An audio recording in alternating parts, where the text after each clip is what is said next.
परमेश्वर का नाम का महिमा हो। എൻ്റെ പേര് സാബു എന്നാണ്. मुझे साबू करके जाना जाता है। എൻ്റെ സ്വദേശം കേരളത്തിലെ എറണാകുളം ജില്ലയിലെ വൈപ്പിൻ എന്നൊരു ചെറിയ ദ്വീപിലാണ്. मेरा जो गांव है केरला में एर्नाकुलम के डिस्ट्रिक्ट में वाइपिन नाम का एक छोटा सा द्वीप में मैं रहता हूँ। 1999 കൃപയാൽ എനിക്ക് കർത്താവിനെ കണ്ടുകൊണ്ടുപോകാൻ ഇടയായി. सन 1998 में मुझे प्रभु के साथ मिलने का मौका मिला। ദൈവകൃപയാൽ കർത്താവിൻ്റെ വചനം പഠിക്കാനായിട്ടുള്ള അവസരങ്ങൾ കർത്താവുണ്ട്. और उसके बाद मुझे प्रभु का दया से प्रभु का वचन का अभ्यास करने पढ़ने के लिए मुझे मौका मिला। അതുള്ള ബന്ധത്തിൽ 2001 തുടങ്ങി കർത്താവിൻ്റെ വേലയിലേക്ക് ഇറങ്ങുവാനായിട്ട് കർത്താവ് സഹായിച്ചു. और उसके बाद 2001 से प्रभु का सेवा के लिए फुल टाइम प्रभु के सेवा के लिए नियुक्त होकर प्रभु के सेवा के लिए मैं निकला। എനിക്ക് 2 കുട്ടികളാണുള്ള, ഒരാണ് ഒരു പെണ്ണ്. मेरे को 2 बच्चे हैं, एक बेटा और एक बेटी। എൻ്റെ ഭാര്യ സഹോദരി ഇവിടെ ഉണ്ട്. पत्नी यहाँ पर हमारे साथ है। ഏകദേശം ഒരു 2006 മുതൽ एक लगभग 2006 से ബോംബെ സഭയിലെ വിശുദ്ധന്മാരുമായിട്ട് കർത്താവിൽ കൂട്ടായ്മ ആചരിച്ചു തുടങ്ങുവാൻ കർത്താവ് ഇടയായി. सन 2006 से लगभग उसी समय के आसपास पर था। हम बॉम्बे कलीसिया के साथ पहचान होकर उनके कलीसिया के साथ संगति कर भाईचारा में बढ़ रहा हूँ अब तक। ഞാൻ ആദ്യകാലം ഒരു പെന്തക്കോസ് വിഭാഗത്തിന്റെ ശുശ്രൂഷകനായിട്ടായിരുന്നു ആരംഭകാലം. मेरे शुरुआती दिनों में मैं एक पेंतकोस कलीसिया में पास्टर रहकर, अध्यक्ष रहकर कलीसिया को चलाता था। കൃപയാൽ കർത്താവിന്റെ വചനം അല്പം കൂടി ഉള്ളിലേക്ക് ഇറങ്ങി ഗ്രഹിപ്പാൻ തക്കവണ്ണം കർത്താവ് മനസ്സലിവാണ്.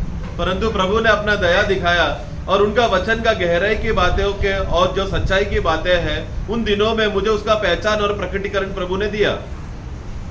അത് നിമിത്തം ഞാനായിരിക്കുന്ന അതല്ലെങ്കിൽ ചെയ്തു വരുന്ന ആ ഒരു ശുശ്രൂഷയുടെ അപാകതകളും അത് നിമിത്തം ദൈവജനത്തോട് ചെയ്യുന്ന ഞാൻ ചെയ്തുകൊണ്ടിരുന്ന അതല്ലെങ്കിൽ എൻ്റെ അറിവില്ലായ്മ നിമിത്തം ചെയ്തു വന്നിരുന്ന അല്പമല്ലാത്ത കുറച്ച് കാര്യങ്ങളെ തിരുത്തുവാനും വലിയവനായ ദൈവം എന്നെ സഹായിച്ചു. और प्रभु का बहुत बड़ा दया हुआ। जैसे ही वचन का प्रकटीकरण मिला, वचन का समझ मुझे आने लगा, तब मुझे समझ में आया कि मेरे जीवन में कितना कमी है और जिस नामधारी कलीसिया यानी कि जो पेंतकोस कलीसिया में मैं जा रहा हूँ उनका उपदेश कितना गलत है और मैं मेरे अनजानेपन में, मेरे बोलेपन में कितना गलत शिक्षण में उनको सिखा रहा था। ये बात जाना तो मैं उनको सही बातें बताने का प्रभु ने मुझे मौका दिया। वो लोग सारा गलतियों को सुधारने का मौका प्रभु ने दिया। അങ്ങനെ ആ ഒരു കർത്താവിനോട് കാണിച്ച ആ മനസ്സലിവിൻ്റെ ആ ദയയുടെ അടിസ്ഥാനത്തിൽ ഞാൻ അങ്ങനെയുള്ള ശുശ്രൂഷ ഒരു മാസ്റ്റർ എന്നുള്ള പദവി വിട്ട് ഒരു സഹോദരൻ, കർത്താവ് എന്നെ നോക്കി സഹോദരൻ എന്ന് വിളിപ്പാൻ ലജ്ജിച്ചില്ല എന്ന് ഗ്രഹിച്ചപ്പോൾ ഞാനും എൻ്റെ മുൻപിൽ എനിക്ക് ദൈവം തന്ന സകല പേരോടും ഒരു സഹോദരൻ എന്നുള്ള നിലയിൽ തുടരുവാനായിട്ട് കർത്താവിൽ തീരുമാനമെടുത്ത് വേർതിരിവാനിടയായി. तो उस दिनों में लोग मुझे पास्टर करके बुलाते थे, परंतु वचन का ज्ञान जब मिला तो उसमें एक वचन में इब्रानी की पुस्तक में इस तरह लिखा है, जो प्रभु उस वचन मुझसे प्रभु ने बात करके कहा कि मैं तुझे भाई बोलने के लिए लज्जाता नहीं हूं करके। वो शब्द जब मेरे हृदय में कार्य किया, वो वचन मुझसे बात किया, तब मुझे समझ में आया ये पदवी और जो लोग पास्टर बुलाने का जो अवस्था है वो गलत है कर इसके लिए मैं भाइयों के साथ समान होकर, मैं एक भाई हूँ मसीह में, हम सब भाई है करके इस अवस्था में मैं पहुंचकर भाइयों के साथ एक होकर पास्टर का पदवी को मैं हटाकर अपने आप को अलगवाई में मैं लेकर आया। നമുക്ക് ഞാൻ എൻ്റെ സാക്ഷ്യത്തോടുള്ള ബന്ധത്തിൽ അധികം വിശദീകരിക്കുന്നില്ല. കാരണം നമുക്ക് അല്പസമയമല്ലേ നമ്മുടെ മുൻപിലുള്ളൂ. അതിൽ തിരുവചനത്തിലേക്ക് തിരിയുവാൻ കർത്താവിൽ ഞാൻ ശരണപ്പെടുകയാണ്. गवाही के विषय में मैं ज्यादा और बोलना नहीं चाहता, क्योंकि समय के कमी के होने की वजह से मैं डायरेक्ट वचन में मैं प्रवेश करना चाहता हूँ। നമുക്ക് അതിനോടുള്ള ബന്ധത്തിൽ ഒരു വാക്യം നമുക്ക് വായിച്ച് പ്രാരംഭമായിട്ടൊരു വാക്യം നമുക്ക് വായിക്കാം. हमारा आज का विषय के लिए एक मूल वाक्य को हम पढ़ेंगे। 2 തിമോത്തിയോസ് दूसरा तिमोथी 2-ാം അധ്യായം दूसरा अध्याय 10-ാമത്തെ വാക്യം. उसका 10वां वाक्य हम पढ़ते हैं। 2 तिमोथी चैप्टर 2 वर्स 10। इस कारण मैं चुने हुए लोगों के लिए सब कुछ सहता हूँ कि वे भी उस उद्धार को जो मसीह यीशु में है अनंत महिमा के साथ पाए। आमेन। वहाँ पर മലയാളത്തിൽ വായിക്കാൻ പറ്റും ആർക്കെങ്കിലും? അതുകൊണ്ട് ക്രിസ്തുയേശുവിലുള്ള രക്ഷ നിത്യ തേജസ്സോടുകൂടെ മൃതന്മാർക്ക് കിട്ടേണ്ടതിന് ഞാൻ അവർക്കായി സകലവും സഹിക്കുന്നു. ഇവിടെ നമ്മൾ വായിച്ചു കേട്ടതുപോലെ ക്രിസ്തുയേശുവിലുള്ള ആ രക്ഷയുടെ ആ രക്ഷ മുഴു തേജസ്സോടും കൂടി ലഭിക്കേണ്ടതിന് വേണ്ടിയുള്ള അപ്പോസ്തലന്റെ ആ ഹൃദയത്തിന്റെ ആ വാഞ്ച, ഹൃദയത്തിന്റെ ആ ഭാരം, അവിടെ അതാണ് നമുക്കവിടെ കാണാൻ കഴിയുന്നത്. तो यहाँ पर हम पौलोस का यहाँ पर एक बोझ को हम देखते हैं, क्योंकि उसको समझ में आया मसीह यीशु के द्वारा जो उद्धार है, उस उद्धार का अंतिम फल जो अनंत काल का महिमा मिलने वाला है, उस विषय में उसके अंदर एक तड़प है कि सब भाइयों को उस विषय में वो बात को समझे। നമുക്കറിയാം രക്ഷ എന്നത് ദൈവത്തിന്റെ ദാനമാണ്. हम सब लोग ये बात जानते हैं, उद्धार जो है परमेश्वर का एक दान है। എന്നാൽ നാം അതിനെക്കുറിച്ചുള്ള ഒരു പരിജ്ഞാനം നമുക്ക് ലഭിക്കേണ്ടത് ആവശ്യമാണ്. परंतु उस विषय में एक ज्ञान में हम लोग बढ़ोतरी पाए, वो बात में बढ़ना बहुत जरूरी है। രക്ഷയെ നാം ശ്രദ്ധിക്കുമ്പോൾ രക്ഷയ്ക്ക് ത്രികാല അനുഭവങ്ങളുണ്ട്. हम लोग जब उद्धार का विषय को ही अगर हम लोग उसके गहराई में पढ़ेंगे तो उस उद्धार का अनुभव या उस उद्धार का कार्य 3 रीति में या त्रिकाल उद्धार करके हम कहते हैं। രക്ഷിക്കപ്പെട്ടു എന്നും, एक हम बोलते हैं कि हम उद्धार हो चुका है, രക്ഷിക്കപ്പെട്ടുകൊണ്ടിരിക്കുന്നു എന്നും, और एक बोलते हैं कि उद्धार हो रहा है, രക്ഷിക്കപ്പെടുമെന്നും, और एक हम देखते हैं कि आगे हम उद्धार हमारा होगा। നമുക്ക് എല്ലാവർക്കും അറിയാവുന്ന കാര്യങ്ങളാണ്. और ये विषय हम जानते हैं। പ്രത്യേകാൽ എനിക്കിവിടെ നിങ്ങളെ മുഖാമുഖം പരിചയമില്ലെങ്കിലും ഒരു കാര്യം എനിക്ക് നിശ്ചയമുണ്ട്. मैं भले ही आपको चेहरे से मुझे आपको परिचय एक उतना गहरा रिश्ता आपके साथ नहीं है, तो भी मैं एक बात मैं अच्छी तरह से जानता हूँ, നിങ്ങൾക്ക് നല്ലൊരു ദൈവവൃത്യനെയാണ് ദൈവം നൽകിയത്.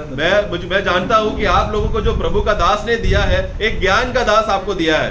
ഈ ദിവസങ്ങളിലൊക്കെ ഞാൻ കർത്താവിന്റെ ദാസൻ എന്നൊക്കെ കേട്ട് അങ്ങനെ വചനത്തിന്റെ ആ ദൈവം കൊടുത്തിരിക്കുന്ന ആ വചനത്തിന്റെ വെളിച്ചങ്ങളും അതുപോലെയുള്ള ആ കർത്താവിന്റെ ശുശ്രൂഷയിലുള്ള ശുഷ്കാന്തിയും എരിവും ഒക്കെയും കുറച്ച് കാലം പരിചയപ്പെട്ട നാൾ മുതൽ അനുഭവിക്കാനൊക്കെ ഇടയ്ക്കൊക്കെ എനിക്കും ഭാഗ്യം ലഭിച്ചിട്ടുണ്ട്. मैं जितना समय से प्रभु का दास को मैं जानता हूँ, उतना समय में मैंने एक बात प्रभु के लिए जो प्रभु का वचन का जो ज्ञान है और प्रभु का राज्य के लिए मसीह का में जो तीव्रता और उत्तेजना के साथ प्रभु का सेवा करने का विषय के अवस्थे में वो सबको मैं बात को मैं अच्छी तरह से पहचान रखता हूँ। അപ്പോൾ ദൈവവചനം സംബന്ധിച്ച് നിങ്ങള്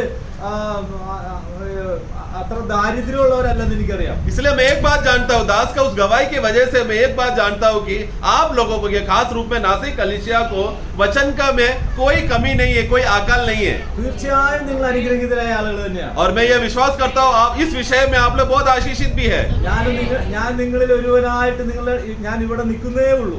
मैं भी आप लोगों के साथ हूँ, मैं तो बस अभी यहाँ पर खड़ा हूँ, परंतु मैं आप में एक हूँ। ഞാൻ നിങ്ങളിൽ ഒട്ടും മെച്ചമുള്ള ആളൊന്നുമല്ല. ऐसा नहीं सोचना कि मैं आपसे बेहतर हूँ करके मैं आपके समान हूँ। ഒരു തരത്തിൽ എനിക്ക് ആ തിരിച്ചറിവാണ് ഞാൻ ആ പാസ്റ്റർ എന്ന പദവിയെ കളയുവാൻ അല്ലെങ്കിൽ ആ ഒരു മേലങ്കി ഊരി വെക്കാനായിട്ട് ദൈവം എന്നെ സഹായിച്ചു. बल्कि जब मुझे ये पहचान हुआ कि मसीह में जितने भी सह मसीह लोग हैं, वो सब लोग मिलकर मसीह में सह भाई लोग हैं, उस ज्ञान के वजह से था पास्टर का वो पद को मैं छोड़कर उनका वस्त्र को मैं निकालकर प्रभु के सेवा के लिए मैं निकलकर मैं अलग हुआ। ഞാൻ പെട്ടെന്ന് കാര്യത്തിലേക്ക് വരാം. मैं तुरंत विषय में आता हूँ। അപ്പോ രക്ഷ എന്നത് ദൈവത്തിന്റെ ദാനമാണെന്ന് നമുക്ക് അടിസ്ഥാനപരമായിട്ട് അറിയാം. तो नीव विषय में हम अच्छी तरह से ये बात जानते हैं, उद्धार जो है परमेश्वर का दान है। അതുപോലെ തന്നെ നമുക്കൊരു കാര്യം അറിയാം. उसी के द्वारा हम एक बात और जानते हैं, ഈ ത്രികാല രക്ഷയ്ക്ക് വേണ്ടുന്ന സമ്പൂർണമായ സർവ്വകാര്യങ്ങളും और ये त्रिकाल उद्धार जो हमारे जीवन में जो उद्धार का अनुभव में जो बढ़ोतरी का विषय में उसमें भी क्या क्या बातें जरूरत है, वो सब बातें भी प्रभु ने उद्धार में कर दिया है। അതിനു വേണ്ടുന്ന സകല കാര്യങ്ങളും കർത്താവായ യേശു ക്രിസ്തു ക്രൂശിൽ നിവർത്തിച്ചു കഴിഞ്ഞു. उस विषय में हमारा जो उद्धार हो चुका है, उद्धार हो रहा है और उद्धार होगा, उस विषय में क्या क्या बातों का जरूरत एक विश्वासी के लिए है, वो सब बातें प्रभु ने पूरा किया है. എന്നാൽ ആത്മീയ ലോകത്തിൽ ആ കാര്യങ്ങളെ കുറിച്ചുള്ള വ്യക്തത പലർക്കും പല രീതിയിലാണ്. परंतु आज विश्वासी इस दुनिया में बहुत से विश्वासियों को इस विषय का ज्ञान सबको अलग अलग है. എന്നാൽ നാം വ്യക്തമായിട്ടും അറിഞ്ഞിരിക്കേണ്ട ചില കാര്യങ്ങളുണ്ട്. परंतु एक विश्वासी होने के नाते, एक नया जन्म हुआ विश्वासी को कुछ बातें स्पष्ट रीति से जानना जरूरी है. എനിക്ക് സംസാരിക്കാനുള്ളത് വിശ്വാസികളോടല്ല, तो मुझे बात करने का विषय में विश्वासियों के लिए विषय में नहीं बात कर रहा, മറിച്ച് വീണ്ടും ജനിച്ചവരോടാണ് എനിക്ക് സംസാരിക്കാൻ. बल्कि जिसका नया जन्म हुआ है मुझे उनसे बात करना है. ഞാനിങ്ങനെ പറയുന്നതുകൊണ്ട് നിങ്ങൾ വിഷമം വിചാരിക്കരുത്. ऐसा शब्दों को मैं इस्तेमाल करते समय में आप आश्चर्य नहीं होना, കാരണം ഇന്ന് അനേക കൂട്ടങ്ങളിലും क्योंकि आज बहुत से मसीही झुंड में വീണ്ടും ജനിച്ചവര് കുറവാ. नया जन्म पाए हुए लोग कम हैं.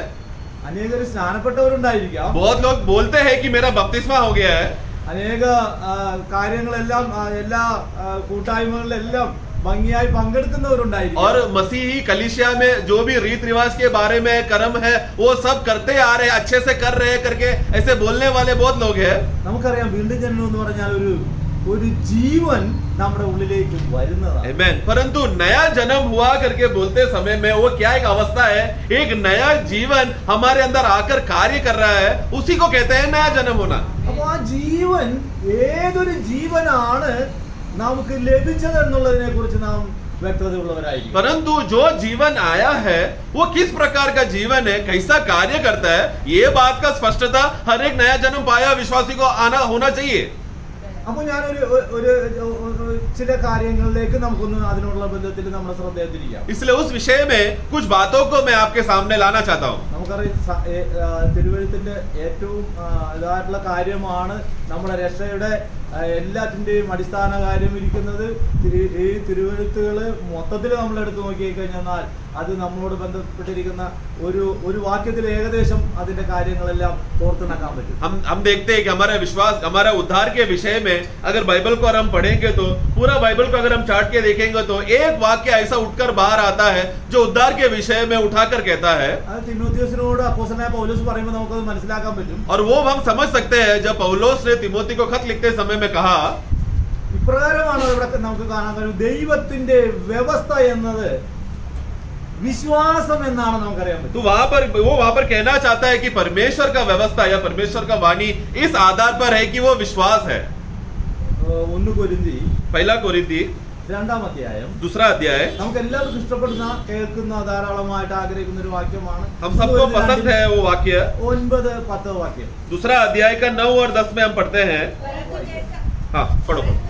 लिखा है, हाँ. जो बातें आपने नहीं देखी और कान ने नहीं सुनी और जो बातें मनुष्य के चित्त में नहीं चढ़ी, यही है जो परमेश्वर ने अपने प्रेम रखने वालों के लिए तैयार की है. परंतु परमेश्वर ने उनको अपने आत्मा के द्वारा हम तक प्रकट किया, क्योंकि आत्मा सब बातें वरन परमेश्वर की गुण बातें भी जांचता है. मैं നാം അവിടെ കണ്ട ദൈവം തന്നെ സ്നേഹിക്കുന്നവർക്ക് ഒരുക്കിയിട്ടുള്ളത് കണ്ടിട്ടില്ല എന്നാ, അല്ലേ? वहां पर एक बात हमने 9 में हमने पढ़ा कि परमेश्वर अपने प्रेम करने वालों के लिए कुछ बातें तैयार करके रखा है जो आंखों ने नहीं देखा. എന്നാൽ അത് തുടർന്ന് പറയുമ്പോൾ അടുത്ത വാക്യത്തിലേക്ക് വരുമ്പോൾ നമുക്കറിയാം, എന്നാൽ എന്ന് എഴുതിയിരിക്കുന്നത് പോലെ എന്ന് പറഞ്ഞിട്ട് നമുക്കോ.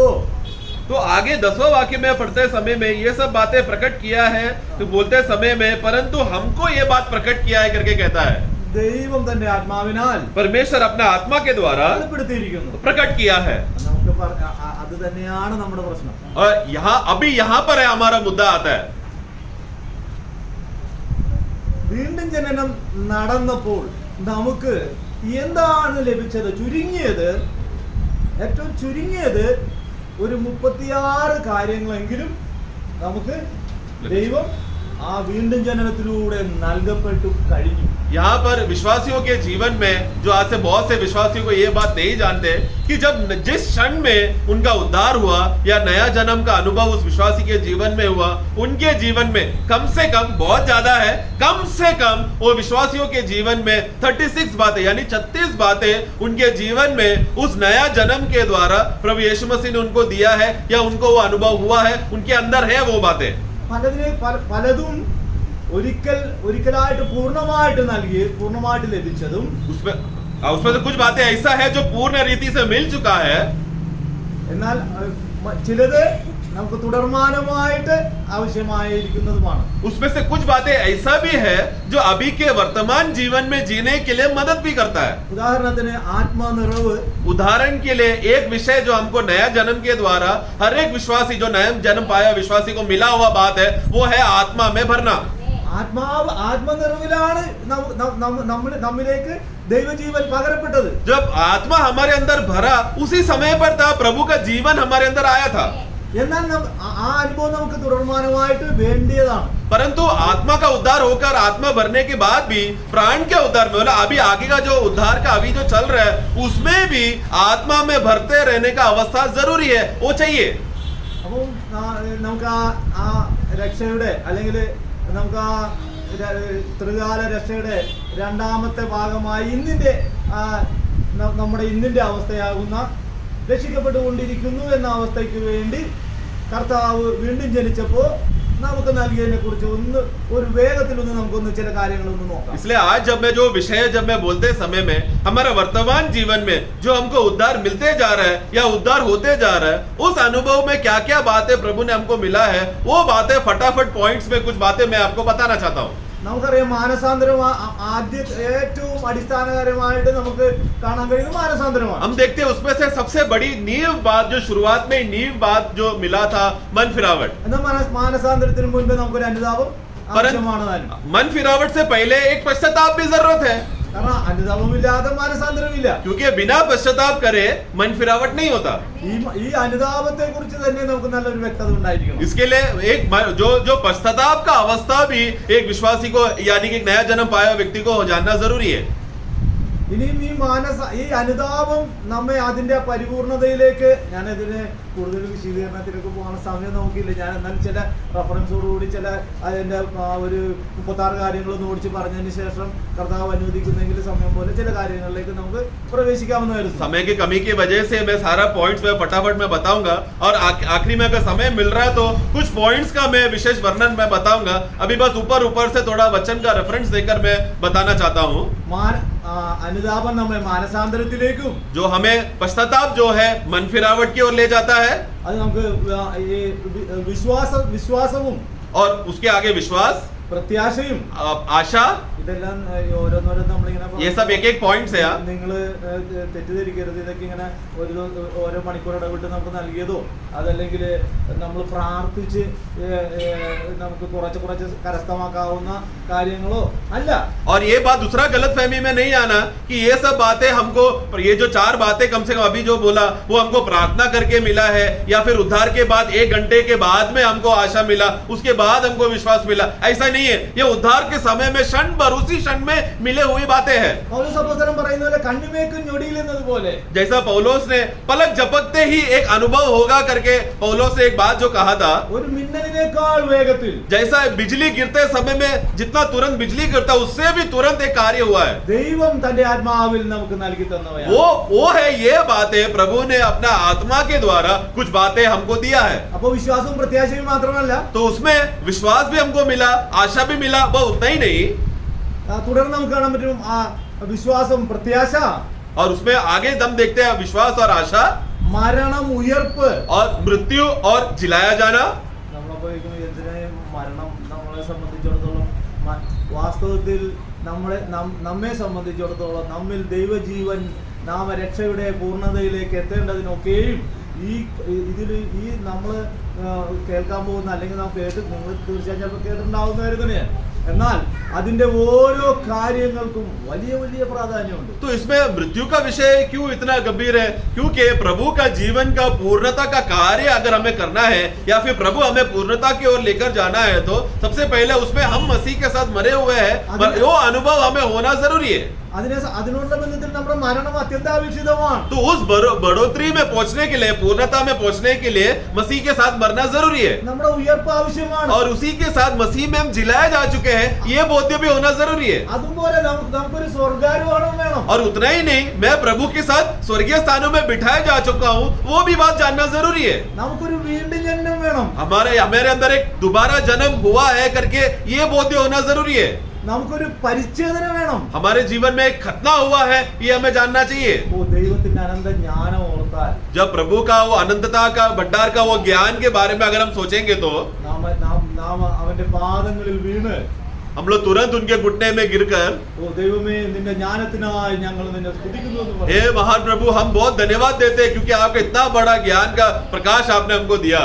അപ്പോൾ വീണ്ടും പരിച്ഛേദനയും വീണ്ടും ജനനവും, तो इस तरह खतना के अनुभव से और दोबारा जन्म होने का वो अनुभव हम लोग अनुभव में जानकर, നമ്മുടേതല്ലാത്തൊരു പുതിയ ജീവനും, और उसके अलावा हमारे अंदर एक ऐसा जीवन है जो हमारा नहीं, जिसको हम नया जीवन कहते हैं, അപ്പോൾ ഒരു പുതിയ ജീവിതവും, और उस नया जीवन मिलने की वजह से हमारे अंदर एक नया जिंदगी शुरू हुआ है. ആ ജീവനിനുള്ളതാണ് ആ ജീവിതം. और उस नया जीवन मिलने की वजह से क्या हो गया? अभी विश्वासी एक नया जिंदगी जी रहा है. നമ്മൾ ആരും ജീവിക്കണമെന്ന് കർത്താവിന് താല്പര്യമില്ല. क्योंकि हम लोग जिए ये प्रभु आग्रह नहीं रखता. അവന്റെ യേശുക്രിസ്തുവിന്റെ മുൻപാകെ സ്വർഗീയ പിതാവിന്റെ മുൻപാകെ നമ്മളല്ല ജീവിക്കാൻ ആഗ്രഹിക്കുന്നത്. क्योंकि पिता परमेश्वर के सामने मैं करके व्यक्ति या हम करके व्यक्ति जिए, ये परमेश्वर कभी आग्रह नहीं रखता. ഈ പുത്രൻ കർത്താവായ യേശുക്രിസ്തു തന്നെ ജീവിക്കണമെന്നാ. बल्कि परमेश्वर का एक ही आग्रह है कि एकमात्र व्यक्ति ही जीना चाहिए, वो व्यक्ति है प्रभु यीशु मसीह. അപ്പൊ അതിനുള്ള ബന്ധത്തിൽ യേശുക്രിസ്തുവിന്റെ ജീവൻ നമ്മിൽ വരണം. जिसके वजह से वो यीशु मसीह जो सदा जीता है और परमेश्वर के सामने वही जीना चाहिए, उनका जीवन हमारे अंदर रहना जरूरी है. ആ യേശുക്രിസ്തുവിന്റെ ജീവിതം നമുക്ക് വേണം. और वही यीशु का जिंदगी भी हमारे वो जिंदगी हम जीना चाहिए. യേശുക്രിസ്തുവിന്റെ മനസ്സ് നമുക്ക് വേണം. यीशु मसीह का मन हमारे अंदर होना है, യേശുവിന്റെ ഹൃദയം നമുക്ക് വേണം. उनका हृदय हमारे अंदर रहना है, യേശുവിന്റെ ആത്മാവ് നമുക്ക് വേണം. उनका आत्मा हमको चाहिए. അപ്പോ അങ്ങനെ നാം നോക്കുമ്പോ യേശുവിന്റെ ആ പുതിയ നവമായിട്ടുള്ള നമ്മുടേതല്ലാത്ത ഒരു വലിയ ലിസ്റ്റ് അവിടെ നമുക്ക് കാണാം. जिस रीति से हम यीशु मसीह का जो बातें हैं, जो हमारा नहीं बल्कि मसीह में जो नया बातों का अनुभव, एक बड़ा सा लिस्ट जो मसीह में है, वो बातें हमको दिया गया है. അതിനുള്ള ബന്ധത്തിൽ നമുക്ക് ദൈവത്തോട് ഒരു നിരപ്പ് വേണ്ടി വരും. जिसके अगर ये सब अनुभव करना है तो हमें परमेश्वर के साथ मेल मिलाप भी होना जरूरी है. അതിനുള്ള ബന്ധത്തിൽ നമുക്ക് ദൈവത്തോട് കൂട്ടായ്മ വേണം. जिसके वजह से आगे चलकर हमें परमेश्वर के साथ निरंतर संगति बना रहना चाहिए. അതിനുള്ള ബന്ധത്തിൽ നമുക്കൊരു നീതീകരണം വേണം. जिसके वजह से हम धर्मी ठहराया जाना चाहिए. നമുക്ക് ശുദ്ധീകരണം വേണം. हमें पवित्रता ही चाहिए, വീണ്ടെടുപ്പ് വേണം. मुक्ति चाहिए, ഏകീകരണം വേണം.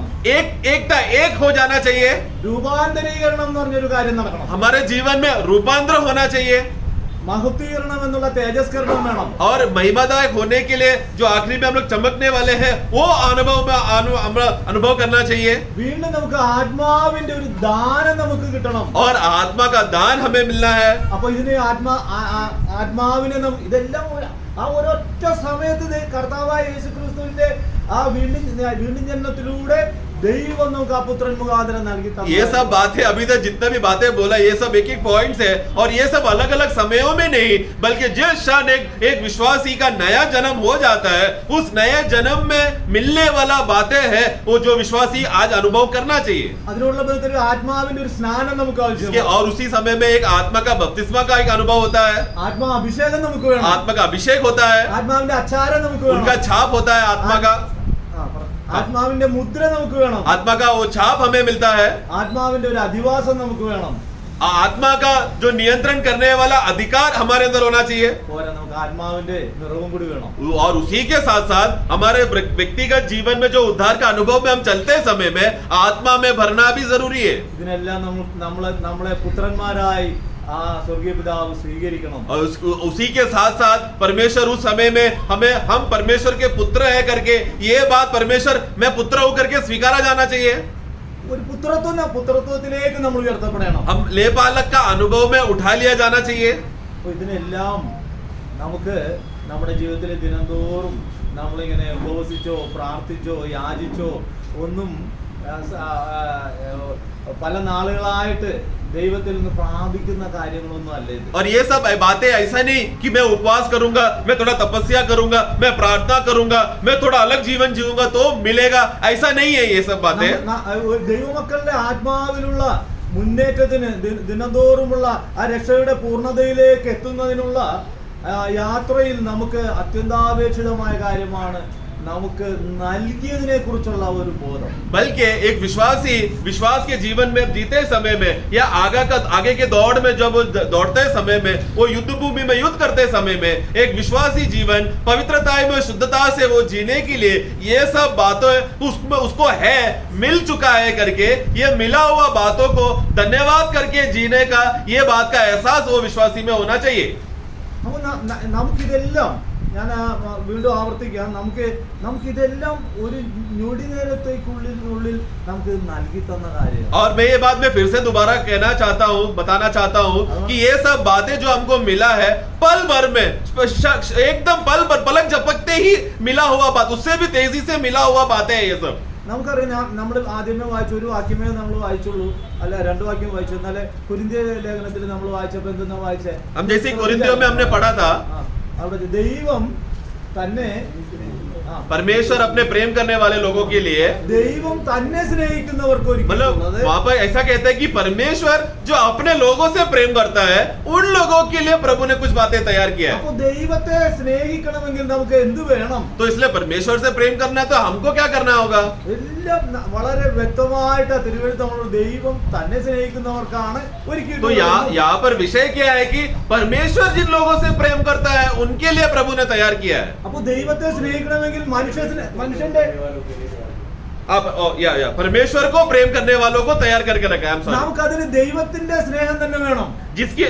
उसके लिए हमें परमेश्वर का प्रेम जरूरत है. അതിന് നമുക്ക് എന്ത് വേണം? उसके लिए हमें क्या चाहिए? അതിനാണ് നമുക്ക് ദൈവജീവൻ നമ്മുടെ ഉള്ളിലേക്ക് എല്ലാറ്റിനും ആദ്യമേ തന്നെ നമുക്ക് ആ ജീവനിൽ ദൈവത്തിന്റെ സ്നേഹം നമുക്കറിയാം. റോമാലേഖനം 5-ാം അധ്യായത്തിൽ നമ്മൾ വായിക്കുമ്പോൾ 5-ാം വാക്യം വായിക്കുമ്പോൾ അവിടെ तो इसमें हम लोग रोमियो का पुस्तक 5वां अध्याय में 5वां वाक्य में परमेश्वर का प्रेम हमारे हृदय में उंडेला गया है करके ये बात का अनुभव हम जानते हैं. पढ़े पवित्र आत्मा जो हमें दिया गया है उसके द्वारा परमेश्वर का प्रेम हमारे मन में डाला गया है. आमेन. അപ്പൊ അവിടെ നമുക്കറിയാം ആ ജീവനിലുള്ള ദൈവത്തിന്റെ സ്നേഹം നമുക്ക് ആത്മാവിൽ പരിശുദ്ധാത്മാവിൽ നമ്മുടെ ഉള്ളങ്ങളിലേക്ക് നമ്മുടെ ഹൃദയങ്ങളിലേക്ക് തന്നത് നിമിത്തമാണ് നമുക്ക് ദൈവത്തെ സ്നേഹിക്കുവാനോ ദൈവം നമുക്ക് കർത്താവായ യേശുക്രിസ്തുവിന്റെ മരണത്തിൽ നമ്മൾ ആരെങ്കിലും അവനെ കർത്താവായ യേശുക്രിസ്തുവിന്റെ ക്രൂശീകരണം कंडवरी കൂട്ടത്തിൽ ആരെങ്കിലും ഉണ്ടെന്ന് എനിക്ക് തോന്നുന്നില്ല. तो इसलिए हमें एक बात समझना है, परमेश्वर का जीवन जब हमारे अंदर आया, वो जीवन हमारे अंदर आने की वजह से था, वो प्रेम का अनुभव हमारे अंदर आया. वो प्रेम के अंदर आने की वजह से है हम प्रभु से प्रेम करते हैं और उनके मृत्यु के साथ हम एक होने का अनुभव में हम रहते हैं. मैं एक बात अच्छी तरह से जानता हूँ, हम में से यहाँ पर इकट्ठे हुए कोई भी लोगों ने यीशु मसीह का मृत्यु उस दिन जो 2000 साल पहले हुआ किसी ने देखा नहीं है. എന്നാൽ നാം അത് കണ്ടതുപോലെ വിശ്വസിപ്പാൻ, परंतु हम तो ऐसा विश्वास करते हैं जैसे कि हमने देख लिया है. ദൈവജീവൻ നമുക്ക് വന്നതുകൊണ്ടാണ്. वो क्यों ऐसा हुआ? क्योंकि परमेश्वर का जीवन हमारे अंदर आया इसके लिए. പ്രിയരെ, നാം ഇവിടെ ഇരിക്കുന്ന ഓരോരുത്തർക്കും വ്യക്തിപരമായി നമ്മെ തന്നെ നമുക്ക് അറിവുള്ളതാണല്ലോ. इसलिए प्रिय हम सबको व्यक्तिगत रीति से ये बात का जानकारी हमको है ना. നമുക്ക് ആർക്കെങ്കിലും ദൈവത്തോട് യേശുക്രിസ്തുവിനോട് ഒരു സ്നേഹം ഉണ്ടെങ്കിൽ, अगर हम में से किसी को भी परमेश्वर को या प्रभु को और प्रेम है करके ये अनुभव है तो അത് നമ്മുടെ മാനുഷിക സ്നേഹം കൊണ്ട് നമുക്ക് സ്നേഹിക്കാൻ കഴിയില്ല. वो हमारा मनुष्य रीति से उत्पन्न किया हुआ प्रेम नहीं है, क्योंकि मनुष्य कभी परमेश्वर को प्रेम नहीं कर सकता. അത് ദൈവത്തിന് നമുക്കറിയാം. മറ്റൊരു ഭാഗത്തേക്ക് നമ്മൾ പെട്ടെന്ന് തിരിഞ്ഞു പോയി കഴിഞ്ഞാല് ദാവീദ് തന്റെ ജീവിതത്തിൽ ഇപ്രകാരം പറയുന്നത് കാണാം. हम लोग दाऊद के विषय में एक भाग में इस तरह दाऊद ऐसा कहता है. യഹോവയോട് ദാവീദ് പറയുമ്പോൾ ഇങ്ങനെ പറയണത്, ഞാൻ നിനക്കുള്ളതിൽ നിന്നെടുത്ത് നീ തന്നതിൽ നിന്നെടുത്ത് ഞാൻ നിനക്ക് തരുന്നു. दाऊद एक समय में प्रार्थना करते समय में प्रभु को एक बात बोलता है, प्रभु मैं जो भी अर्पण कर रहा हूँ ना वो सब क्या है जो आपने मुझे दिया, जो वो दिया हुआ वस्तु में से मैं निकाल कर मैं आपको वापस लौटा रहा हूँ. വിശ്വാസം നമുക്ക് ഇല്ലാത്ത കാര്യമാണ്. विश्वास जो है हमारे अंदर नहीं था ആ വിശ്വാസത്തോടുള്ള കൂടെ പോകുന്ന കാര്യമാണ് പ്രത്യാശ. और विश्वास के साथ में चलने वाली एक बात है आशा. ആ വിശ്വാസമോ പ്രത്യാശയോ ഒന്നും നമുക്ക് ഉണ്ടായിരുന്നതല്ല. और विश्वास आशा प्रभु पर भरोसा करना ये सब बातें हमारे अंदर नहीं था. അപ്പോൾ നമുക്കറിയാമോ സകലവും നമുക്ക് ഇന്ന് ആത്മാവിൽ നൽകപ്പെട്ടവയാണ്. परंतु ये सब बातें हमें आत्मा में मिल चुका है. ഒന്ന് രണ്ട് വാക്യങ്ങൾ നമുക്ക് അതിനോടുള്ള इस ബന്ധത്തിൽ विषय में एक दो वाक्य हम पढ़ेंगे तो हम देखते हैं. അനുതാപത്തോടുള്ള ബന്ധത്തിൽ നമുക്ക് ആദ്യം ഒന്ന് നോക്കാം. सबसे पहला जो पश्चाताप करना उस विषय में अगर हम देखें तो മർക്കോസിന്റെ സുവിശേഷം 1-ാം അധ്യായം मरकोस का पुस्तक उसका पहला अध्याय 15 മുതൽ उसका 15वां वाक्य हम पढ़ते हैं. मार्क 1:15. और कहा, समय पूरा हुआ है और परमेश्वर का राज्य निकट आ गया है, मन फिराओ और सुसमाचार पर विश्वास करो. अनंतर वाक्य കാലം തികഞ്ഞു, ദൈവരാജ്യം സമീപിച്ചിരിക്കുന്നു, മാനസാന്തരപ്പെട്ട് സുവിശേഷത്തിൽ വിശ്വസിക്കുന്നെന്നും. അപ്പോസ്തല പ്രവർത്തനത്തിൽ ഒരു വാക്യം കൂടെ നമുക്ക് നോക്കാം. और उसी के साथ साथ प्रेरितों का कार्य का भी एक वाक्य पढ़ेंगे. 20-21 20 का 21 एक्ट्स 20:21. वरन यहूदियों और यूनानियों के सामने गवाही देता रहा कि परमेश्वर की ओर मन फिराना और हमारे प्रभु यीशु मसीह पर विश्वास करना चाहिए. मैं ദൈവത്തിലേക്കുള്ള മാനസാന്തരവും നമ്മുടെ കർത്താവായ യേശുക്രിസ്തുവിലുള്ള വിശ്വാസവും യഹൂദന്മാർക്ക് യവനന്മാർക്ക് സാക്ഷീകരിച്ചുവെന്നും നിങ്ങൾ അറിയുന്നു. ഒരു വാക്യം കൂടി നമുക്ക് വായിക്കാം. മത്തായിയുടെ സുവിശേഷം और एक वाक्य मती അതിന്റെ ഒരു പ്രായോഗിക അനുതാപം മത്തായി 21-ന്റെ मती 21 का 28 മുതൽ 32 വരെ. उसका 28 से 32 तक. तुम क्या सोचते हो? किसी मनुष्य के 2 पुत्र थे. उसने पहले के 5 जाकर कहा, हे पुत्र, आज डाक की बारी में काम कर. उसने उत्तर दिया, मैं नहीं जाऊंगा. परंतु बाद में पछता कर गया. हाँ. फिर पिता ने दूसरे से पास जाकर ऐसा ही कहा. उसने उत्तर दिया, जी हाँ, मैं चाहता हूँ, परंतु नहीं गया. इन दोनों में से किसने पिता की इच्छा पूरी की? उन्होंने कहा, पहले ने. यीशु ने उससे कहा, मैं तुमसे सच कहता हूँ कि महसूल लेने वाले और वेश्याएं तुमसे पहले परमेश्वर के राज्य में बस प्रवेश बस बस बस बस അവിടെ वहां पर पछता कर गया करके शब्द 29 में हम देखते हैं. 29. 29 നമ്മൾ അവിടെ കണ്ടത് ഒരു പിതാവ് തന്റെ 2 മക്കളോടുള്ള ബന്ധത്തിൽ ഉള്ളൊരു സംഭാഷണമാണ് നമ്മൾ അവിടെ കണ്ടത്. यहाँ पर हम एक बात को देखते हैं, एक ऐसा बातचीत को हम देखते हैं जहाँ पर एक पिता अपने 2 बेटे को एक काम देता है. അപ്പൊ ഒരാളോട് തന്റെ വയലിൽ അല്ലെങ്കിൽ അവിടെ വേല ചെയ്യുന്നതിനുള്ള ബന്ധത്തിൽ സംസാരിക്കുമ്പോൾ അവനത് ആ കാര്യത്തില് അവിടെ എനിക്ക് മനസ്സില്ലെന്നാ പറയുന്നത് അല്ലെ. तो वहां पर उसको वो पहले वाले को जब वो कहा तो 29 का शुरुआत में क्या उसने जवाब दिया, मैं नहीं करूंगा करके कहा. എന്നാൽ ഉടനെ തന്നെ അവിടെ തനിക്കൊരു അനുതാപം ഉണ്ടായതായിട്ട് കാണുന്നു. परंतु आगे देख फिर क्या हुआ, फिर वो पछताया, मतलब उसको बुरा लगा कि उसने ऐसा बोला बोलकर, और फिर पछता कर वो वापस जाता है काम करने को. അതുപോലെ തന്നെ അവന്റെ ഇളയവനോട് പിന്നെയും സംസാരിക്കുന്നത്. और फिर जब दूसरे से जब को बोला गया काम करने के लिए, അപ്പൊ അവൻ എന്താ അവൻ ആ പിതാവിനോടുള്ള ഉത്തരവ് എന്തായിരുന്നു? उसने पिता को क्या जवाब दिया, हाँ मैं करूंगा. അവൻ ആ കാര്യം ഞാൻ പോകാം, हाँ, പിതാവിന് വേണ്ടി ജോലി ചെയ്യാം. उन्होंने कहा हाँ पिताजी आपने जो आज्ञा दिया है ना उसको मैं करूंगा, मैं जा रहा हूँ, ऐसा बोला उसने. എന്നാൽ അവനത് परंतु उसने ചെയ്തില്ല എന്ന് നമുക്ക് കാണാം. नहीं किया करके हम देखते हैं. അപ്പോ ഇവിടെ പിതാവിനോട് ഞാൻ ചെയ്യില്ല എന്ന് പറഞ്ഞിട്ട് ചെയ്യുന്ന ഒരുത്തനെയും ചെയ്യാമെന്ന് പറഞ്ഞിട്ട് ചെയ്യാതിരിക്കുന്ന ഒരുത്തനെയും നാം കണ്ടു. तो 2 बेटे को हम देखते हैं, एक जिसने कहा मैं नहीं करूंगा परंतु उसने किया, और एक ने बोला कि मैं कहूंगा परंतु उसने नहीं किया. എന്നാൽ അവിടെ നമുക്ക് അനുദപിച്ചു എന്ന് തന്നെയാണ് അവിടെ കാണുന്നത്. और यहाँ पर हम देखते हैं कि पहले वाले ने पछताया करके हमने उस शब्द को हमने देखा. അപ്പം യഥാർത്ഥത്തിലുള്ള അനുതാപം എന്താണ്? तो सच्चा पछतावट का अनुभव क्या है? നമ്മൾ ആ പറയുന്ന ഒരാൾ ഞാനിത് ചെയ്യാം, അവന്റെ ഒരു കാര്യത്തെ കുറിച്ചുള്ള നമ്മുടെ കുറ്റബോധം അനുതാപം എന്ന് പറയാം അതിനെ. तो पश्चाताप चाहिए तो एक तरीके से हम बोल सकते हैं कि विवेक में जब दोष लगते समय में, गलती का एहसास होते समय में जो बुरा हमको लगता है, जो दोष हमको लगता है, वो अनुभव है.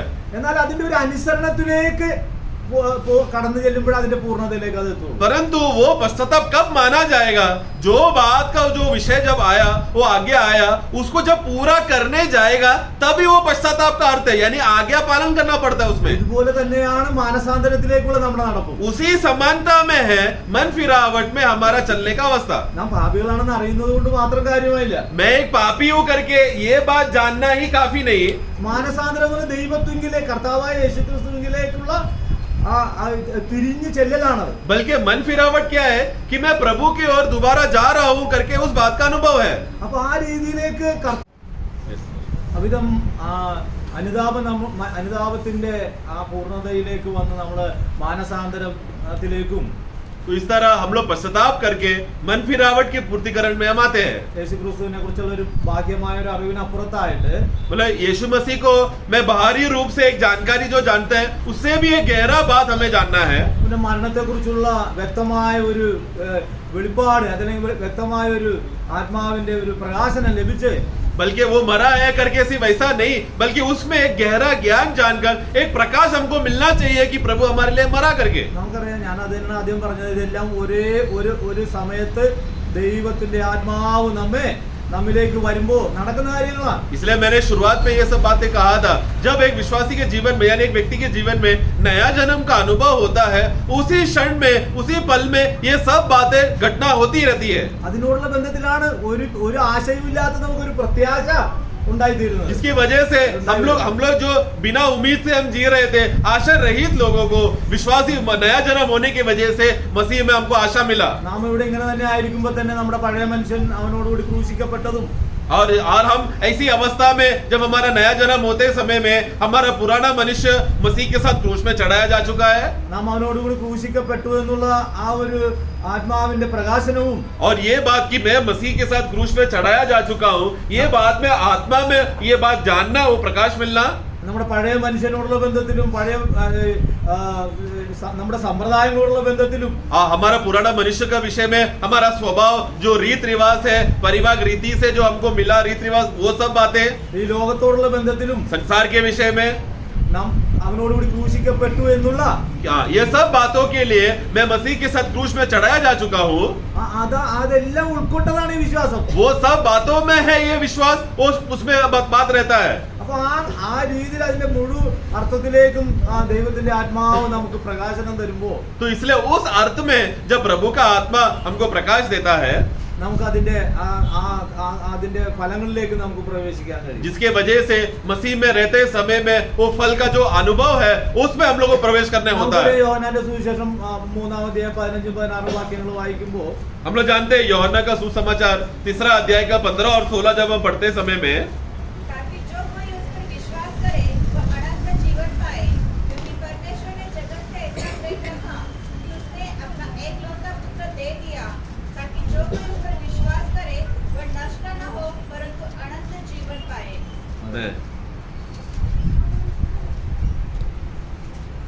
मतलब तो भाई क्या അവനെ വിശ്വസിക്കുന്ന ഏവൻ ആ നിത്യജീവൻ പ്രാപിക്കേണ്ടതിന് തന്റെ ഏകജാതനായ പുത്രനെ വിശ്വസിക്കുന്ന ഏവന് നശിച്ചു പോകാതെ ആ നിത്യജീവൻ പ്രാപിക്കേണ്ടതിന് ദൈവം അവനെ നൽകുവാൻ തക്കവണ്ണം ലോകത്തെ സ്നേഹിച്ചു. അപ്പൊ ആ നിത്യജീവൻ, ആ ജീവനാണ് നമ്മുടെ ഉള്ളിലേക്ക് വിശ്വസിപ്പാൻ നമുക്ക് കൃപ ലഭിച്ചപ്പോൾ, വിശ്വസിപ്പാനുള്ള കൃപ ലഭിച്ചപ്പോൾ നമ്മുടെ ഉള്ളിലേക്ക് വന്നത് എന്താണ്?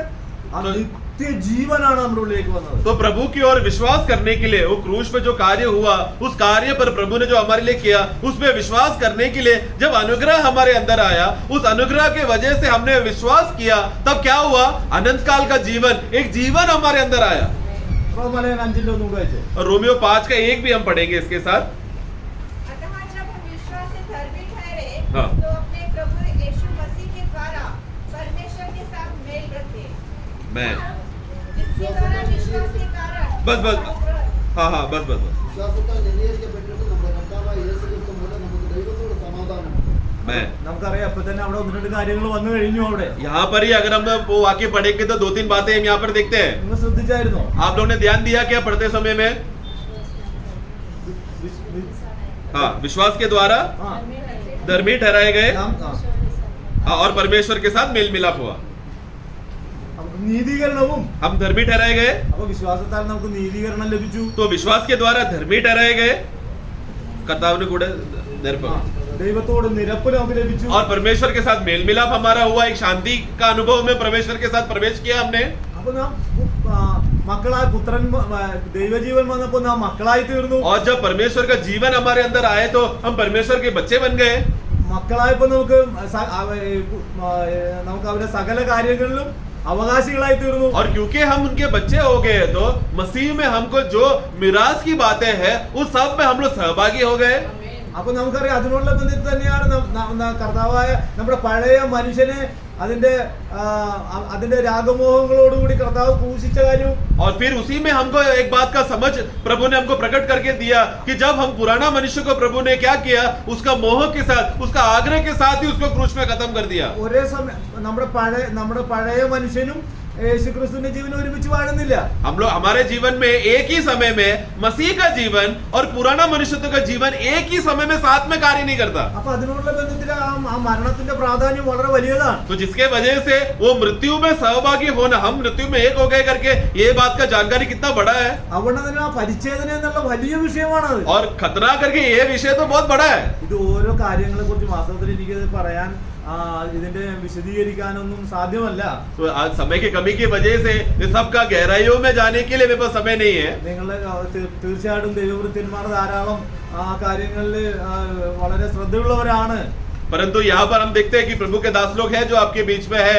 इस विषय को मैं आपको गहराई से बताएंगे. എന്നാൽ നാം വളരെ സഹിഷ്ണുതയോടുകൂടി കാര്യങ്ങളെ ശ്രദ്ധാപൂർവ്വം ദൈവവചനം പരിശോധിക്കുന്നുവെങ്കിൽ, परंतु हम लोग व्यक्तिगत रीति से हम लोग एकदम धीरज के साथ हर एक जन ये विश्वासी लोग आज का सुना हुआ बातों को घर पे जाकर या पर्सनल समय पे बातों को परखेंगे तो നമ്മുടെ വിശുദ്ധ ജീവിതത്തിനും हमारा पवित्र जीवन के लिए, നമ്മുടെ പ്രാർത്ഥനകളൊക്കെയും അതിന്റെയൊക്കെ രീതി തന്നെ മാറിപ്പോകും. यहाँ तक कि हम लोग प्रार्थना करने का जो तरीका है वो भी बदल जाएगा. എങ്ങനെ മാറും? कैसा बदलेगा? നമ്മുടെ ഇരുട്ട് മാറിപ്പോകുമ്പോ, സത്യം നമ്മൾ അറിയുമ്പോ, Amen. സത്യം നമ്മളെ സ്വതന്ത്രരാക്കുമ്പോ, Amen. കാരണം നാം നൽകപ്പെട്ടിട്ടില്ല, അല്ലെ നമുക്ക് തന്നവയെ കുറിച്ചുള്ള ആ ബോധം നമുക്ക് യഥാർത്ഥമായിട്ടും ലഭിച്ച ദൈവജനം വളരെ കുറവാണെന്നാണ് ഞാൻ വിചാരിക്കുന്നത്. क्योंकि हमें हमारे अंदर से अंधकार हट जाता है, हमें सत्य मालूम पड़ने लगता है, सत्य मालूम पड़ता है तो हम स्वतंत्र हो जाते हैं.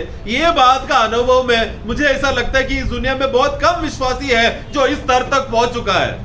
ആ യേശുക്രിസ്തു മുഖാന്തരം അവന്റെ മരണത്തോട് നാം ഏകീഭവിക്കുന്നതിലൂടെ, അതല്ലെങ്കിൽ നമ്മുടെ ആ രക്ഷയുടെ, നമുക്കറിയാം, നാം തുടക്കത്തിലെ പറഞ്ഞതുപോലെ ആ രക്ഷിക്കപ്പെട്ടുകൊണ്ടിരിക്കുന്ന അനുഭവത്തിൽ നമുക്ക് ഏറ്റവും ബലം നൽകുന്ന, इसलिए हमें प्रभु के साथ वो मृत्यु में जब एक होता है समय में, उस मृत्यु में उस एक समानता में हो जाते हैं करके ये ज्ञान में हम प्रवेश करते समय में क्या होता है, उस त्रिकाल उद्धार में खास रीति से अभी जो हम उद्धार हो रहे हैं या पा रहे हैं, उस अनुभव में सबसे बड़ी बात जो बल देता हुआ ये बात है कि हम मसीह के साथ मर चुके हैं करके. തിരുവെഴുത്ത് പറയുന്നതുപോലെ ജീവനും ഭക്തിക്കും വേണ്ടുന്നത്, जैसा वचन कहता है कि जीवन के लिए, भक्ति के लिए सब बातें നൽകപ്പെട്ടിരിക്കുന്നവയെ നാം കാണുവാനിടയായി. वो सब बातें, पहला दूसरा पत्रोस में हम पढ़ते हैं कि ये सब बातों का अनुभव हमको ये सब बातें दे चुका है. അത് നമ്മെ വളരെ വ്യത്യസ്തരാക്കി മാറ്റും. और ये बात का जानकारी हमें सबको सब बातों से हमें अलग करता है. അത് നമ്മൾ നേരത്തെ പറഞ്ഞതുപോലെ ആ അവന്റെ മരണവും ആ ഉയർപ്പും ആ സ്വർഗാരോഹണവും ആ പരിച്ഛേദനയും, അതുപോലെ പുതിയ ജീവൻ, പുതിയ മനസ്സ്, പുതിയ ഹൃദയം, പുതിയ ആത്മാവ്, ഇവ ഓരോന്നും നാം ധ്യാനപൂർവ്വം ശ്രദ്ധാപൂർവ്വം നമ്മൾ ഇതിനെക്കുറിച്ച് ദൈവദാസന്മാരിൽ നിന്ന് ഗ്രഹിപ്പാൻ ഇടവന്നാൽ, तो इसके लिए प्रभु का विषय में हम प्रभु के साथ मर चुके हैं, हम उनके साथ जिलाया जा चुका है, हम हमारे स्वर्गीय स्थानों में हम उठा लिए गए हैं, हमें वहां पर बिठाया गया है, मन खतना हो गया है. ये सब बातें जब वचनों के द्वारा जब हम मनन करते समय में या संदेश आते समय में, वो सब हम लोग ध्यान से सुनकर उस बात पे जब हम मनन करते समय में, ഞാൻ അതിനൊരു തുടക്കമിട്ടതേ ഉള്ളൂ. मैं तो सिर्फ अभी ये सब बातों में तुमको बीज डालकर मैं जा रहा हूँ. ഒരുപക്ഷെ നിങ്ങൾ ഇതിലൂടെയൊക്കെ കടന്നുപോയവരായിരിക്കാം. शायद आप लोग ये सब बातें पहले भी सुना होगा और आपको अच्छी तरह से मालूम होगा. എന്നാൽ വീണ്ടും അതിലേക്കൊന്ന് തിരിഞ്ഞു നോക്കിയാൽ, परंतु अगर आप जानते हैं तो दोबारा उस बात को वापस पलट के अगर हम देखेंगे तो, എന്റെ അക്കൗണ്ടിലേക്ക് നോക്കുമ്പോ मेरा खाते में जब मैं देखता हूँ, എനിക്ക് ഒരു എന്റെ എന്തുണ്ട് എന്നുള്ള ഒരു ബോധം, यानी कि मेरे खाते में क्या क्या है, मुझे मसीह के उस उद्धार की वजह से क्या क्या मिल चुका है, ये बात को अगर मैं देखूंगा तो നമ്മെ ധൈര്യപ്പെടുത്തുന്നത് പോലെ वो बात हमको हिम्मत देता है, ഈ വക്രതയുള്ള ലോകത്തിൽ നാം ജീവിക്കുമ്പോൾ क्योंकि ये दुष्ट संसार में जब हम जीते समय में, നമുക്കറിയാം ഈ ലോകം നമുക്ക് അനുകൂലമല്ല. क्योंकि हम जानते हैं ये संसार हमारे लिए योग्य नहीं, നമ്മുടെ സ്വന്തമായ ഒരു പരിശ്രമം കൊണ്ടും നമുക്ക് വിശുദ്ധ ജീവിതം സാധ്യമല്ല. और हमारा खुद का बल या पसीने से कुछ भी बातें पवित्र जीवन जीने के लिए वो मदद नहीं करता. എന്നാൽ അപ്പോസ്തലൻ പൗലോസ് പറയുമ്പോൾ നമുക്ക് ഫിലിപ്പിയരോടൊക്കെ പറയുമ്പോൾ നമുക്കറിയാം, परंतु पौलुस जब फिलिपियों कलीसिया से बात करते समय में ऐसा कहता है, ഞാൻ ഇപ്പോൾ അരികത്തിരിക്കുമ്പോൾ മാത്രമല്ല ദൂരത്തിരുന്നു കൊണ്ട് ഇപ്പോൾ നിങ്ങളോട് मैं सिर्फ तुम्हारा निकट हूँ ऐसा ही नहीं, बल्कि मैं दूर रहते समय भी तुमको ये बात बताना चाहता हूँ. അവിടെ അവരെ പ്രബോധിപ്പിക്കുന്നതായിട്ട് നമുക്ക് കാണാം. मतलब वो वहां पर कलीसिया को प्रोत्साहन करता है. അവരുടെ ഇന്നിന്റെ ആ ദേഹി രക്ഷയോടുള്ള ബന്ധത്തിലുള്ള ആ പ്രോത്സാഹനം നമുക്ക് അവിടെ കാണാൻ കഴിയും. ഉത്തേജിപ്പിക്കുന്നത് കാണാൻ കഴിയും. उनका वर्तमान जीवन में जो प्राण का उद्धार के लिए जो विषय है, क्या जरूरत है, ये सब बात बताकर उनको प्रोत्साहन करके उनको उत्तेजना दे रहे हैं वो विश्वासी जीवन जीने के लिए. അവർക്ക് കൊടുക്കാൻ പോകുന്ന കാര്യങ്ങളെ കുറിച്ചല്ല അവിടെ പറയുന്നത്. ऐसा नहीं कि कुछ बातें मैं दूंगा करके, ऐसा बातें नहीं. ആ ലഭിച്ച ആത്മാവിനെ കുറിച്ചുള്ള അതിന്റെ ആ ലഭിച്ച ആ ജീവനെ കുറിച്ചുള്ള ആ ജീവനിൽ ഉള്ളടക്കപ്പെട്ടത് ആ ജീവനോടുകൂടെ എന്തെല്ലാം നമുക്ക് അനുഭവിപ്പാൻ നൽകി തന്നിരിക്കുന്നു എന്നുള്ള ബോധത്തിലേക്ക്. Amen. बल्कि उस जीवन के द्वारा जो जो बातें मिल चुका है, वो बात का एहसास विश्वासियों को वो एहसास दिला रहा है कि उस जीवन में क्या क्या बातें हमें मिल चुका है, वो बातों में അതിലൂടെയാണ് അവർക്കൊരു പുതുക്കം ഉണ്ടാകുന്നത്. वो जो मिल चुका है, ये बात समझेंगे तो एक नयापन, एक ताजगी हमारे अंदर होता है, അതിലൂടെയാണ് അവർക്ക് ഒരു ആത്മീക മുന്നേറ്റം ഉണ്ടാകുന്നത്. जिसकी वजह से एक आत्मिक जीवन में बढ़ोतरी होता है, उन्नति होता है. നമുക്കറിയാം, ഞാൻ ഇങ്ങനെ പറയാറുണ്ട് വെച്ച് കഴിഞ്ഞാല് നമ്മള് നാട്ടിലൊക്കെ ഞാൻ ഇങ്ങനെ കണ്ടിട്ടുണ്ട്. അതായത് ഈ കാടുകളിൽ നിങ്ങൾ കണ്ടിട്ടുണ്ടാവും ചിലപ്പോൾ കണ്ടിട്ടുണ്ടാവില്ല, കേട്ട് കാണും, ഒരു തരം മാനുണ്ട്. मैं आप लोगों ने हमेशा मैं ये कहावत ऐसा कहता हूँ, बोली कहता हूँ कि हमारे केरला में एक जंगल है, उस जंगल में एक खास प्रकार का हिरण है. കസ്തൂരിമാൻ എന്നാണ് പറയുന്നത്. उसको कस्तूरी हिरण कहते हैं. അതിന്റെ ഒരു പ്രത്യേകത എന്ന് വെച്ച് കഴിഞ്ഞാൽ ये हिरण का खासियत ये है कि അത്ര ഭംഗിയൊന്നും ഇല്ലാത്ത उसको देखने में ऐसा कुछ शोभा या खूबसूरती कुछ भी नहीं है, ഒരു മുഴ അതിന്റെ ശരീരത്തിലുണ്ടായിരിക്കും. परंतु उसके शरीर में एक फोड़ी का जैसा कुछ तो ऊपर उकर आया, शरीर में फोड़ी जैसा ऊपर आया. അത് അതിന്റെ കണ്ണുകൊണ്ട് അത് കാണുന്നില്ല. और ये हिरण वो अपने आंखों से ये फोड़ा आया है करके उसको दिखता नहीं है. എന്നാൽ परंतु ഈ ഗോരോചനം, അതിന് ഗോരോചനം എന്ന് പറയുന്നത്. അപ്പൊ ഇതിന്റെ കസ്തൂരി ഒരു സമയമാകുമ്പോഴേക്കും അതിന്റെ ആ മുഴയിൽ നിന്ന് അത് ഒരു ജലം പുറത്തേക്ക് പുറപ്പെടുവാനിടയാകും. तो ये हिरण का एक खासियत ये है कि ये वो फोड़ा करके, मैं सिर्फ बताने के लिए मैं बोल रहा हूँ, कुछ तो उसका शरीर में से उगकर आता है, उसको कस्तूरी हिरण करके बोलते हैं. तो वो फोड़ा जैसा चीज जब वो थोड़ा बढ़कर आते समय में उसमें से जल जैसा कुछ बातें, पानी जैसा बाहर निकलता है. അതിൽ നിന്ന് വരുന്ന വളരെ അത്യപൂർവമായ ഒരു സുഗന്ധമായിരിക്കും. उस जल का खासियत यह है कि उसके अंदर से एक अच्छा सुगंध उसमें से निकलता है, वो पानी में से. അതുപോലെ വേറൊരു മാനിനും ഉണ്ടാവില്ല. ये प्रकार का सुगंध और कोई भी हिरण में नहीं रहेगा, അതിന് മറ്റാർക്കും അതിനെ അനുകരിക്കാൻ പറ്റില്ല. और उस तरह का सुगंध उत्पन्न करने के लिए दूसरा जानवरों को भी नहीं हो सकता. ഒരുപക്ഷെ പലപ്പോഴും ഈ മാൻ തന്നെ ഈ സുഗന്ധത്തെ തിരിച്ചറിയാതെ ഇത് ഇടയ്ക്കൊക്കെയും തന്റെ നാസാദ്വാരത്തിലേക്ക് വരുമ്പോ ഇത് എവിടെ നിന്നാണെന്ന് ചിന്തിച്ച് അതിന്റെ പിന്നാലെ പോകും. कभी कभी वो सुगंध का खासियत ऐसा है कि इतना खुशबू आ जाता है उस सुगंध में कि ये खुद कस्तूरी हिरण क्या वो सुगंध सुनने के बाद वो सोच में पड़ता है, इतना अच्छा खुशबू कहाँ से आ रहा बोलकर वो खुशबू को ढूंढते सूंघते आगे जाता है, ढूंढता है कहाँ से आ रहा है खुशबू. അത് തന്നിൽ തന്നെയാണെന്ന് അതിനറിയില്ല. परंतु वो हिरण को नहीं मालूम कि उसके शरीर में से वो सुगंध आ रहा है करके. എന്നാൽ നാം അങ്ങനെയല്ല സഹോദരങ്ങളെ. उसी तरह प्रियो विश्वासी लोग भी ऐसा सुगंध फैलाने वाले लोग नहीं है क्या? കാരണം നമ്മൾ ആദ്യമേ വായിച്ചതുപോലെ എന്താ വായിച്ചത്? जैसा हमने पहला पढ़ा था, ദൈവം തന്നെ സ്നേഹിക്കുന്നവർക്ക് ഒരുക്കിയിട്ടുള്ളത്, जो प्रभु से प्रेम करते हैं उनके लिए जो बातें तैयार करके रखा है, ഒരു കണ്ണ് കണ്ടിട്ടില്ല അല്ലെ? वो कोई आंखें नहीं देखा. എന്നാൽ എന്ത് അടുത്ത വാക്യത്തിൽ നമ്മൾ എന്താ വായിക്കുന്നത്? 10ാമത്തെ വാക്യത്തിൽ परंतु 10वां वाक्य में क्या लिखा है? 1 कोरिन्थियों 2:10 में, परमेश्वर ने हाँ उनको अपने आत्मा के द्वारा हाँ. पर प्रकट किया. बस കണ്ടോ? അപ്പൊ നമുക്ക് ഇന്ന് ആത്മാവിലിത് परंतु आज आत्मा में നമുക്ക് വെളിപ്പെടുത്തിയിരിക്കുകയാണ് ഇത്. हमें ये बात प्रकट हो चुका है। എവിടെ എങ്ങനെ നമുക്കത് മനസ്സിലാക്കാം? ये बात हम कैसा जान सकते हैं? മാറ്റമില്ലാത്തവന്റെ തിരുവെഴുത്തിൽ അതെല്ലാം Amen. क्योंकि ना बदलने वाला वचन में ये सब बातों को हम देख सकते हैं। ഈ ഞാൻ സൂചിപ്പിച്ച ഞാൻ സൂചന മാത്രമേ നിങ്ങൾ മുന്നിൽ വെച്ചിട്ടുള്ളൂ. मैं एक छोटा सा बातें एक सूचना के रूप में बस थोड़ा बातें मैंने आपको खाली बताया है विषयों को।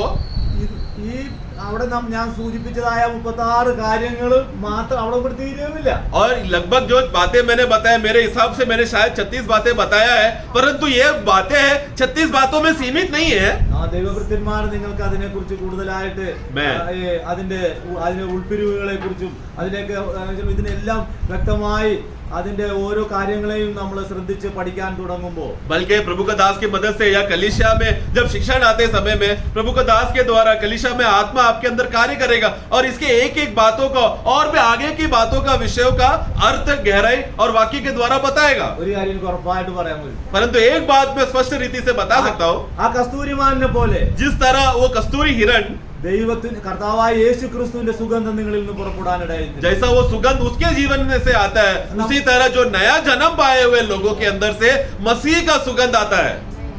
അത് കാരണം അതെല്ലാം ഉൾക്കൊണ്ടിരിക്കുന്നത് ആ വീണ്ടും ജനനത്തിലൂടെ നൽകപ്പെട്ട ആ ജീവനിൽ ഉള്ളടക്കപ്പെട്ടതാണ് അത്. क्योंकि हमें नया जन्म होने की वजह से जो जीवन हमको मिला है, उस जीवन में मसीह ने सब बातें हमारा भक्ति के लिए दे दिया है। ഒരു ദിവസം കൊണ്ടോ वो शायद एक दिन में ഒരു മാസം കൊണ്ടോ या शायद एक महीना लगेगा। ഈ കാര്യത്തെ കുറിച്ച് നമുക്ക് ആർക്കെങ്കിലും അത് വിശദീകരിക്കാൻ കഴിയുമെന്ന് തോന്നുന്നില്ല. वो उसको एक दिन में या एक महीना में सब बातें समझ पाएंगे, ग्रहण कर पाएंगे, ऐसा मुझे नहीं लगता। എന്നാൽ परंतु ഉത്സാഹമുള്ള ദൈവജനത്തിന് जिस विश्वासियों के जीवन में उत्साह है या खोज करने का मन है, തിരുവെഴുത്ത് പറയുന്നത് പോലെ ആ ശിരസിൽ നിന്ന് ഒഴുകുന്ന അഭിഷേകത്തിന്റെ ആ ദാനങ്ങളിലൂടെ ദൈവം സഭയ്ക്ക് നൽകപ്പെട്ടിരിക്കുന്ന ദാനങ്ങളിലൂടെ നിങ്ങൾക്കത് अधिकम श्रद्धयोടെ ഗ്രഹിക്കുവാനും പഠിക്കുവാനും കഴിയും. परंतु जैसा वचन कहता है कि सिर में उंडेला हुआ अभिषेक, वो अभिषेक जब वो बहकर शरीर में जब आते समय में वो उसी तरह कलीसिया को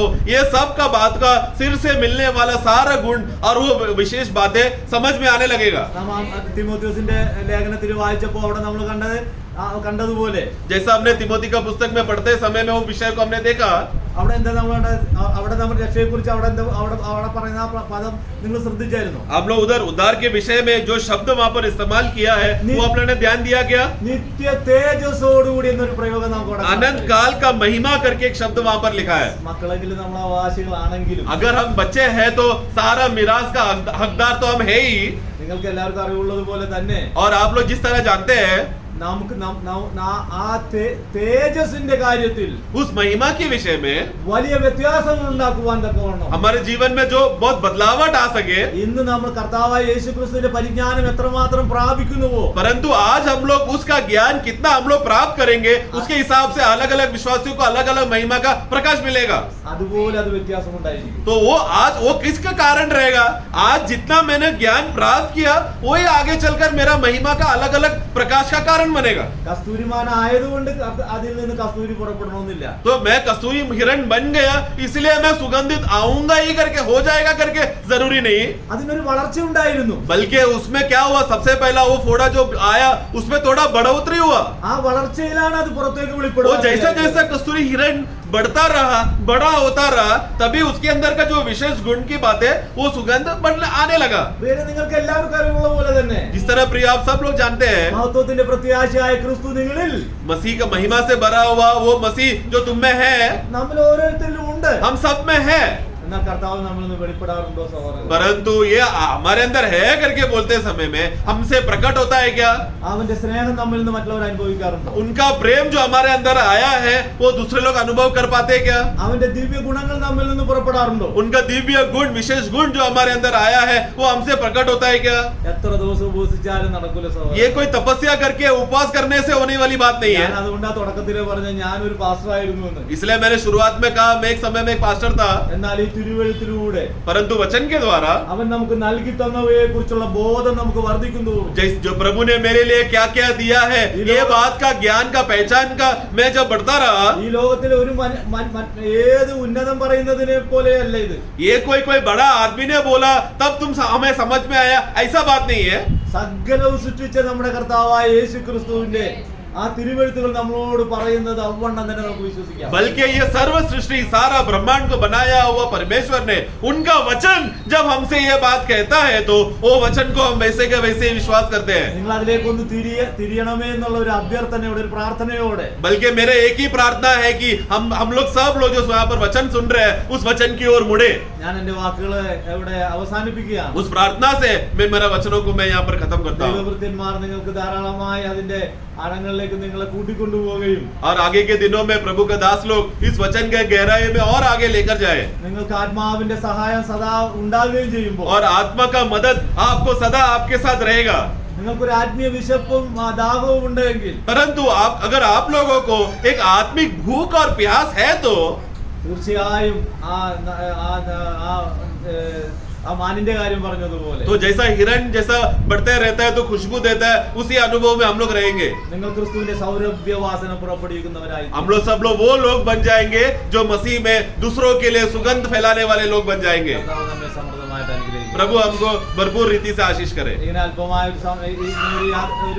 ഒരു സാവകാശം ഒരുക്കി തന്ന ദൈവ സഭയോടും പ്രത്യേക കർത്താവിന്റെ ദാസനോടുമുള്ള സ്നേഹവും നന്ദിയും എല്ലാം അറിയിക്കുന്നു. मैं प्रभु ने मुझे ये मौका दिया, इसलिए खास रीति से मैं कलीसिया को और प्रभु के दास को ये समय देकर आपके साथ संगति करने के लिए जो मौका दिया उसके लिए मैं धन्यवाद देता हूँ. ഞങ്ങളെ തുടർന്നും ഞങ്ങളെല്ലാം ഓർത്ത് പ്രാർത്ഥിക്കണമേ എന്ന് പ്രാർത്ഥന ആവശ്യപ്പെട്ടു. और मैं प्रार्थना का अपेक्षा करता हूँ कि हमारे लिए, कलीसिया के लिए, परिवार के लिए आप लोग प्रार्थना में हमें याद रखें. ദൈവം നമ്മെ സമൃദ്ധമായിട്ട് അനുഗ്രഹിക്കും. प्रभु हम सबको सामर्थ रीति से आशीषित करे. Praise the Lord.